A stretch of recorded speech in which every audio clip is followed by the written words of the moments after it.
বিসমিল্লাহির রহমানির রহিম। আসসালামু আলাইকুম ইয়া রাহমাতুল্লাহি ওয়া বারাকাতুহু। আশা করি সকলে কুশলে আছেন। আজকে যে বিষয়টা নিয়ে কথা বলবো সেটা হলো world health hygiene day, throw the germs to the bay. অর্থাৎ গতকাল ৭ই এপ্রিল সারা বিশ্বে পালিত হয়েছে হাত ধোয়া দিবস। আমাদের দেশেও এটা পালিত হয়েছে এবং এটার মূল থিম ছিল হেলদি বিগিনিং, হোপফুল ফিউচার। অর্থাৎ সকালবেলা উঠেই আমরা যেন সাবান দিয়ে হাত পরিষ্কার করি এবং ফিউচার, আমাদের ভবিষ্যৎ স্বাস্থ্য যেন ভালো থাকে। আরও অন্যান্য স্লোগানও ছিল, যেমন clean hands lead healthy life, don't wait, wash your hands well, scrub away germs, stay safe, lather rinse repeat for safety.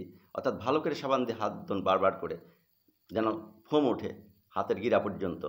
এবং এইটা করতে পারলে আপনার কিন্তু কতগুলো ড্রেডফুল ডিজিজ থেকে আপনি বেঁচে যাবেন, যেমন respiratory illness like colds, flu, কোভিড-19, gastrointestinal infections, pneumonia, then diarrhoea, food poisoning থেকে বেঁচে যাবে। হেপাটাইটিস এ, এগুলো কিন্তু খুবই মারাত্মক অসুখ এবং এইগুলো কিন্তু সব, এই হাত যদি নোংরা থাকে তাহলে কিন্তু আপনি ইনফেক্টেড হয়ে যেতে পারেন।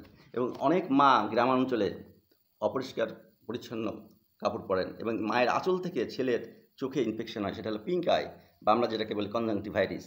এই কনজাংটিভাইটিস যেন না হয় সেই জন্য কিন্তু আমাদের পরিষ্কার পরিচ্ছন্ন কাপড় চোপড় পরতে হবে। এবং বাচ্চাদের এই গরমের সময় অনেকে ঘেমে যায়, তাদের এই মুখ মুছাতে গিয়ে তার কিন্তু। এবং আরেকটা চোখের ইনফেকশন হয়, সেটা হলো ট্রাকোমা। ট্রাকোমা একটা মারাত্মক অসুখ, এটা ব্যাকটেরিয়া দ্বারা হয়, ব্যাকটেরিয়াম ক্লামাইডিয়া ট্রাকোমিয়াস। এই ব্যাকটেরিয়াটাই কিন্তু আমাদের চোখকে নষ্ট করে দিতে পারে। কাজেই আমরা কিন্তু খুব সাবধান থাকতে হবে এবং হাতের যেন পরিষ্কার পরিচ্ছন্ন থাকে সবসময়। বাইরে থেকে এসে আমরা যেন হাত পরিষ্কার করি এবং ঘরে যারা থাকি তারাও যেন রান্নাবান্নার আগে হাত পরিষ্কার করি এবং রান্নার পরে যেন আমরা ভালো করে হাত পরিষ্কার করে নিই। আরেকটা ডিজিজ হয়, সেটা হলো স্কিন ডিজিজ লাইক স্ক্যাবিস। এটাও কিন্তু হাত ধোয়ার কারণ এবং এটা কিন্তু খুবই ছোঁয়াচে রোগ।